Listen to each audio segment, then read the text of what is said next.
Let's get started with our first news. Ilia has made it clear that if the fight with Islam doesn't happen next, he already knows exactly who he wants. Recently, in an interview, he was asked about his next move, and he didn't hesitate. Ilia said he has Paddy on his mind. He wants that matchup and he wants it soon. According to him, if the UFC won't let him move up to welterweight to face Islam, then he's ready to push for something completely different, something huge. Ilia explained that he still wants the challenge of fighting Islam, even if it means meeting in a third weight category. He said there's a date in the summer when the UFC could move him to welterweight, and if that happens, he believes he'll fight for a third belt. But if the UFC refuses to book Islam at welterweight and doesn't allow that move yet, then Ilia wants the promotion to create a brand new title. He suggested introducing a pound-for-pound championship held at a catchweight of 160 pounds. In his mind, this would allow him to fight Islam in a historic matchup that breaks divisions and puts both men on equal ground. Ilia said he'd gladly step into that fight for a pound-for-pound belt, calling it an opportunity that would be massive for the sport. But if none of that comes together, his focus turns directly to Paddy. Ilia said he's ready to face him right away, calling it a matchup that fans would go crazy for. He believes there are plenty of options on the table, and every one of them leads to something big. As he put it, the future holds many possibilities, and he's prepared for all of them. Move on to another news. Jon Jones has shocked the MMA world after agreeing to a grappling match with Khamzat. Recently, footage surfaced of the two training together in Russia, and it instantly went viral. Jones is currently in Russia after revealing on X that he traveled there to attend the birthday party of Ramzan Kadyrov's son and to sign a major ambassador deal. Footage even showed Jones signing paperwork believed to be for an apartment in Grozny, the capital of Chechnya. It's still unclear whether he purchased the apartment or if it was gifted to him. But either way, the trip has turned into a massive headline. Since Jones is in Russia, he and Khamzat linked up, and clips of their grappling session were captured by Instagram user Rizvan82. In the footage, Khamzat managed to secure a takedown on Jones, which immediately caught the attention of the MMA community. Fans were surprised, impressed, and curious about what really went down. After the clip spread, Jones reacted on X, writing that Khamzat is the real deal. He admitted the takedown was legit, praised Khamzat's conditioning, and noted that grappling on concrete limited what he could do. Jones also thanked everyone for the incredible hospitality, saying he would never forget his time in Chechnya. Jones also commented on the ongoing tension between Khamzat and Ian, writing that he thinks Ian might be in trouble. He continued to praise Khamzat, explaining that after dinner together, Khamzat mentioned he still had to drive 4 hours back to the mountains to train. Jones said Khamzat appeared humble, focused, and completely committed to improving. Later, Rizvan82 shared that Jones actually wanted a rematch because he wasn't satisfied with how the first grappling exchange went. A translated post claimed Khamzat slightly surpassed Jones during their session, and Jones couldn't accept that outcome. According to the post, things got heated until someone stepped in and suggested making the rematch official. Jones reportedly agreed immediately. This has sparked rumors that we might see an actual grappling match between Jon Jones and Khamzat, possibly as part of an event or special reality-style project. If it happens, it would be huge for the sport, especially considering the buzz their brief training footage already created. Move on to another news. Arman has sent a fierce warning to Ilia, making it clear that their rivalry is far from over and that he's ready to take things to a whole new level. The tension between them has been building for months, with both men firing shots at each other through interviews, social media posts, and backstage interactions. But now, Arman has delivered one of his most direct and violent messages yet, showing just how serious he is about settling things inside the octagon. During a recent interview conducted while he was flying on his private jet, Arman spoke with absolute confidence about what he intends to do when he finally steps in the cage with Ilia. He didn't hold back, saying he wants to dominate the fight from start to finish and make it as clear as possible who the better fighter truly is. According to Arman, he's not looking for a decision win or a cautious approach. He wants a finish, and not just any finish. He wants a violent, decisive ending that leaves no room for debate. Arman said plainly that he plans to smash Ilia's face with elbows, cut him up, and win by TKO. His exact words were that he wants to smash him with elbows, cut up his whole face, and finish by TKO. The delivery was cold, calm, and confident, almost as if he was describing something routine. That level of certainty has only added more fuel to the fire surrounding this potential matchup. As Arman continues to rise in the lightweight division and Ilia holds his position with increasing momentum, the collision between them feels more inevitable than ever. The rivalry is personal, intense, and growing with every interview. Arman's message is crystal clear. When the cage door closes, he plans to bring pure damage, and he believes Ilia won't be able to handle it. Move on to another news. Daniel Cormier has weighed in on the rising tension between Arman and Ilia, and his take has added even more hype to the potential matchup. According to DC, Arman is the most dangerous and scariest stylistic threat Ilia could possibly face right now. He didn't sugarcoat anything, making it clear that the skills Arman brings to the table put him at the very top of the lightweight division. DC explained that, in his eyes, if Islam is now settled at welterweight as the champion, then the two best lightweights on the planet are Arman and Ilia. He emphasized that this isn't even up for debate anymore. For DC, these two stand above the rest when it comes to talent, technique, athleticism, and overall potential. What makes his comments even more impactful is how strongly he praised Arman's capabilities. Cormier described Arman as big, strong, and extremely well-rounded. He highlighted that Arman can strike at a high level.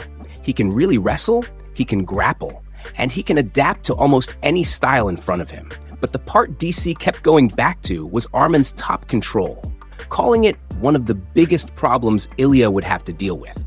According to him, Arman's ability to hold fighters down, neutralize their movement, and systematically break them is what separates him from most of the lightweight division.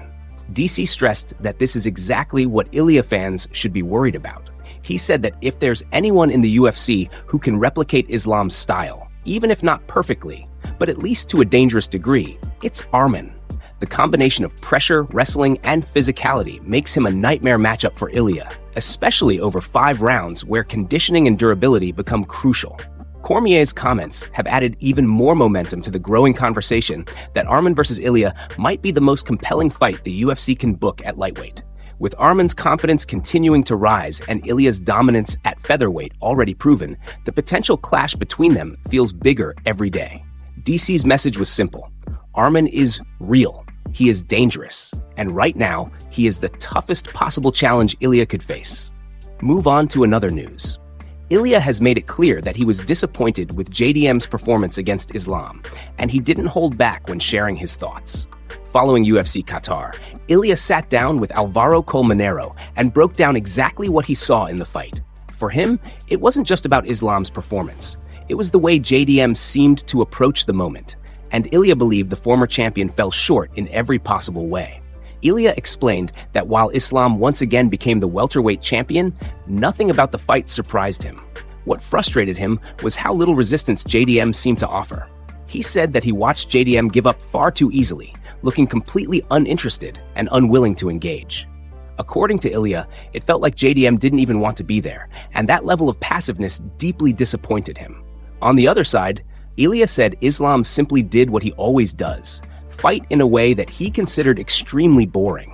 He criticized Islam for not caring about the audience and for sticking to a style that focuses purely on control instead of excitement.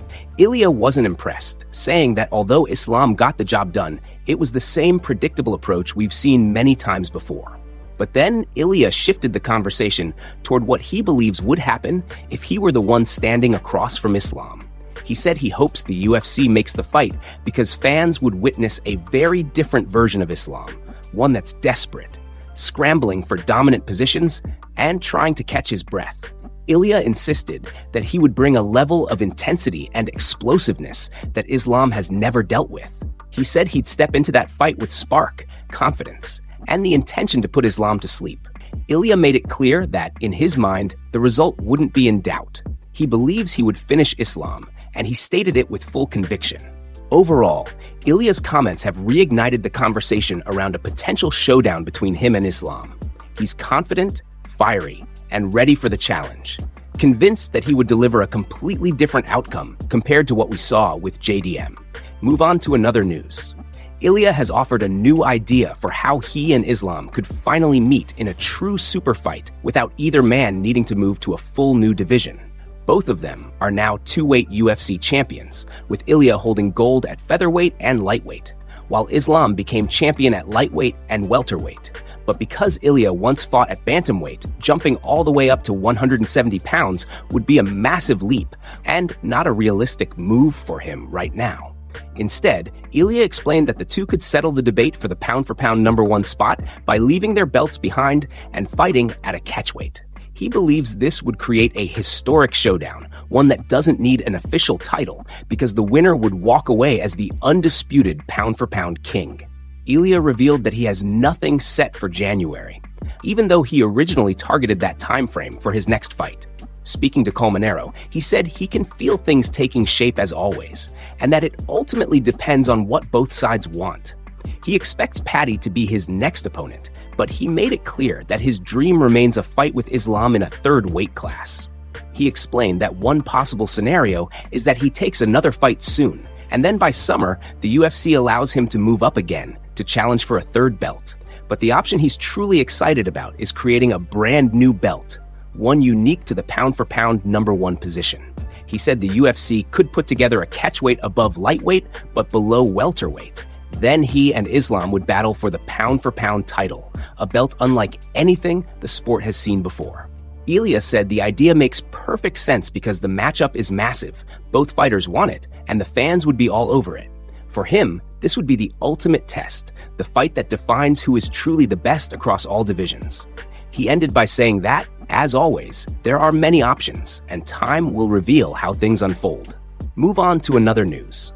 Rumors began circulating that Alex was set to face Carlos Ulberg at UFC 324 in Las Vegas on January 24th. The speculation started when Timothy Wheaton from Low Kick MMA posted on social media that he was hearing the UFC was aiming for Alex versus Ulberg at the T-Mobile Arena. He made it clear from the first line that nothing was confirmed and that these were only rumors. But the MMA community immediately exploded with reactions. Fans were divided, some excited about the matchup and others confused about why the UFC would book such a fight for Alex. The rumor gained so much attention that Ariel Helwani eventually had to address it on his show. Ariel said he had seen the reports floating around about Alex vs. Ulberg being targeted for the January Paramount Plus card. To get clarity, he reached out to his sources, and according to Ariel, they told him the rumor was completely false. He emphasized that the UFC's current hope is still to have Alex headline the White House card against Jon Jones. That remains the goal, and there have been no discussions about a fight with Carlos Ulberg. Ariel explained that while some talks are ongoing for that event, nothing has changed regarding Alex's next opponent. He added that although he recently reported that Kayla Harrison versus Amanda Nunes is being discussed, he doesn't know if that will be the only title fight on the card. But he was very clear about one thing. Ilia versus Paddy is not being discussed for that card either, despite rumors online.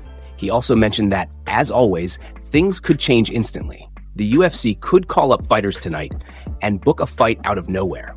But he stressed that as of Saturday night, and again after checking with his sources on Sunday, the Alex versus Ulberg matchup is not happening. His information remains solid, and nothing he has heard suggests the UFC is considering that fight.